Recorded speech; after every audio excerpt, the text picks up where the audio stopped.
আসসালামু আলাইকুম ভিউয়ার্স। এখন আমরা মেরিন ড্রাইভ রোডের হিমছড়ি পাহাড় দেখতে দেখতে যাচ্ছি এবং এই হিমছড়ি পাহাড় দেখতে দেখতে যাওয়ার পথে আপনাদেরকে ঢাকা থেকে যারা আপনারা কক্সবাজার আসতে চাচ্ছেন তাদের জন্য কিছু টিপস শেয়ার করব। অবশ্যই আপনাদেরকে এই টিপসগুলো মাথায় রাখতে হবে, কেননা কক্সবাজারে আসার জন্য অবশ্যই আপনারা প্ল্যান করবেন এবং পরিকল্পনা করবেন। এই জন্যই আপনাদের এই টিপসগুলো অনেক প্রয়োজন। তো প্রথমেই বলি, আপনারা যদি একদিন অথবা 2 দিন অথবা 3 দিনের জন্য প্ল্যান করে কক্সবাজার আসতে চান, তাহলে অবশ্যই আপনারা আসার সময় ঢাকা থেকে স্লিপার প্রিমিয়াম বাসের টিকিট কাটবেন, যেটা 1500 থেকে 2500 টাকার মধ্যে হয়ে থাকে। এতে করে কি হবে, আপনারা যখন ঢাকা থেকে কক্সবাজার আসবেন তখন আপনাদের যাত্রাপথে কোনো ক্লান্তি হবে না। আর যদি আপনারা ট্রেনে ঢাকা থেকে কক্সবাজার আসেন, ট্রেনের সিটগুলো পিছনে মুভিং হয় না, যার কারণে আপনাদের যাত্রাপথে অনেক ক্লান্তি হতে পারে। আপনারা কক্সবাজার আসার পরে আপনাদের অনেক ক্লান্তি বোধ হতে পারে, আপনারা ঠিকমতো ঘুরতে পারবেন না, ঠিকমতো এনজয় করতে পারবেন না। প্রাকৃতিক সৌন্দর্যের যে নয়নাভিরাম দৃশ্য, এটাকে আপনারা উপভোগ করতে পারবেন না। এজন্য আপনাদেরকে কি করতে হবে, প্রথমেই আসার পথে ঢাকা থেকে যখন আপনারা কক্সবাজার আসবেন, আপনাদেরকে অবশ্যই স্লিপার প্রিমিয়াম বাসে টিকিট কাটতে হবে, যেটা আপনারা পেয়ে যাবেন ঢাকা থেকে অথবা চন্দ্রা থেকে অথবা যে কোনো জায়গা থেকে আপনারা আসতে পারবেন। তো 2 নম্বর কথা হচ্ছে, আপনারা যখন যাবেন তখন আপনারা ট্রেনে যাইতে পারেন, সমস্যা নাই চাইলে। তো এরপরে আপনারা যে কাজটি করবেন, ঢাকা থেকে আসার আগেই আপনারা টিকিট বুক করবেন এবং বাসের টিকিট কেটে রাখবেন এবং হোটেল বুকিংগুলো দিয়ে রাখবেন। অবশ্যই চেষ্টা করবেন কম টাকার মধ্যে ভালো একটা হোটেল এবং সমুদ্রের কাছাকাছি একটা হোটেল নিতে।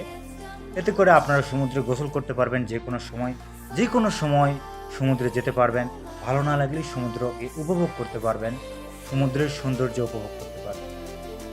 আর যারা আপনারা সমুদ্র উপভোগ করার পাশাপাশি মেরিন ড্রাইভ রোড ঘুরতে চান এবং কলাতলি থেকে আপনারা সরাসরি শাহপরীর দ্বীপ বা টেকনাফ 0 পয়েন্ট বা সাবরং 0 পয়েন্ট যেতে চান, তাদের জন্য আমি আপনাদেরকে বলবো, অবশ্যই একদিনের জন্য একটা পরিকল্পনা করবেন যে আমরা এই দিন আমরা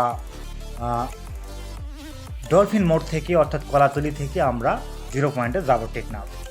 তো আপনাদেরকে কী করতে হবে, সকালবেলায় উঠতে হবে, নাস্তা কমপ্লিট করতে হবে এবং চলে আসতে হবে ডলফিন মোড়ে। এসে আপনারা চাঁদের গাড়ি রয়েছে, সিএনজি রয়েছে, অটো রয়েছে, 3টার মধ্যে যে কোনো একটা বুক করবেন। চাঁদের গাড়ির ভাড়া বেশি, সিএনজির ভাড়া তার চেয়ে একটু কম, আর ইজি বাইক অর্থাৎ অটো এটার ভাড়া আরও কম। তো আপনারা যদি 3 থেকে 4 জন হন অটো নিতে পারেন, অথবা 2 জন হলে অটো নিতে পারেন, অনায়াসে আপনাদের জন্য। আর যদি 10 থেকে 12 জন হন, অবশ্যই আপনারা চাঁদের গাড়ি নেবেন, এতে করে আপনাদের জন্য ভালো হবে। এরপরে আপনারা অবশ্যই দামাদামি করে নেবেন যে আমরা অটোতে যাচ্ছি। এই মুহূর্তে আমাদের যে ভিডিওটি হচ্ছে, এটা হচ্ছে আমরা অটো নিয়েছি ভাড়া, আমরা 1200 টাকা নিয়েছিল আমাদের। আমরা ডলফিন মোড় থেকে আমরা পাটুয়া টেক পর্যন্ত যাব, আমাদের এই চুক্তিতে আমরা 1200 টাকা দিয়েছি। ঠিক সেইভাবে আপনারা এখানে চুক্তি করে নেবেন। আর এই যে মেরিন ড্রাইভের নয়নাভিরাম দৃশ্য আপনারা উপভোগ করবেন। আপনারা যদি ইজি বাইক নেন, সবচেয়ে আপনাদের জন্য ভালো হবে, কেননা ইজি বাইক একটি স্লো গতির যানবাহন, যেখানে আপনি খুব সুন্দরভাবে স্লো মোশনে সৌন্দর্যগুলো উপভোগ করতে পারবেন। আর যদি আপনি বিগত সময়ে কক্সবাজার এসে থাকেন, তাহলে আপনার জন্য সিএনজি বা চাঁদের গাড়ি পারফেক্ট। আর যদি প্রথমবার হয়ে থাকেন, অবশ্যই সাজেস্ট করব ইজি বাইক নেওয়ার চেষ্টা করবেন। এক পাশে আপনারা পেয়ে যাবেন সমুদ্র, আরেক পাশে পেয়ে যাবেন মেরিন ড্রাইভের পাহাড়, অর্থাৎ সমুদ্র এবং পাহাড়ের মাঝখানে দিয়ে আপনারা যখন যাবেন, নয়নাভিরাম দৃশ্যগুলো আপনারা দেখবেন, আপনাদের চোখে পড়বে। খুব সম্ভবত আপনারা রেজু খাল পাবেন, ঠিক আপনারা যখন ইনানি বিচে যাবেন তার সামনে, এখানে একটু জ্যাম পাবেন বা এখানে একটু ভিড় হয়। এর ভিডিও নেক্সটে আসবে আমাদের, এর জন্য আপনারা সকাল সকাল বের হবেন এবং সৌন্দর্যগুলো উপভোগ করবেন। আপনারা দেখতে পাচ্ছেন এই যে সুন্দর পাহাড়গুলো, একই সঙ্গে পাহাড় এবং সমুদ্র দেখতে চাইলে আপনাদেরকে কক্সবাজার আসতে হবে এবং মেরিন ড্রাইভ রোডে ড্রাইভ করতে হবে বা মেরিন ড্রাইভ রোডের ধরে 0 পয়েন্ট পর্যন্ত যেতে হবে। আর আপনারা যদি কক্সবাজারে নিম্নমানের আপনাদের যদি বাজেট হয় নিম্নমানের বা কম বাজেট হয় তাহলে আপনারা অবশ্যই চেষ্টা করবেন বাসে আসার জন্য কক্সবাজার এবং ট্রেনে যাওয়ার জন্য, কেননা ট্রেনের ভাড়া কম।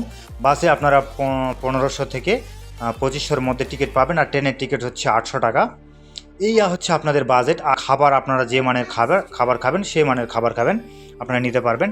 আর আপনারা অবশ্যই টেকনাফে যখন যাবেন তখন আপনারা খাবার বাসা থেকে তৈরি করে নেবেন, তৈরি করে নিয়ে যাবেন, অথবা সেখানে হোটেল বুক দিতে পারেন টেকনাফে। এই ছিল আজকের ভিডিও, দেখা হবে নেক্সট পর্বে, সেই পর্যন্ত ভালো থাকবেন।